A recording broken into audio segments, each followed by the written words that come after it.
يا أيها الذين آمنوا ما لكم إذا قيل لكم انفروا في سبيل الله اثاقلتم إلى الأرض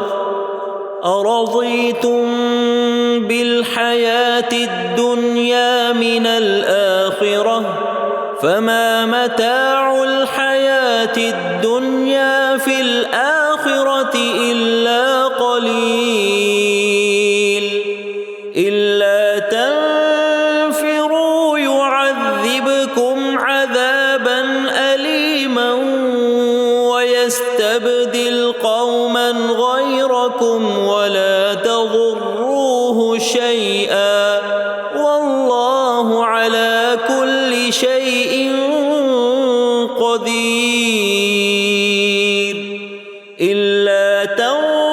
تنصروه فقد نصره الله إذ أخرجه الذين كفروا ثاني اثنين إذ هما في الغار إذ يقول لصاحبه لا تحزن إن الله معنا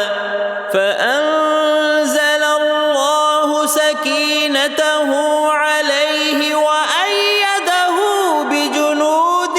لم تروها وجعل كلمة الذين كفروا السفلى وكلمة الله هي العليا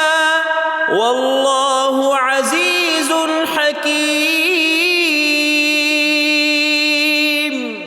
انفروا خفافا وثقالا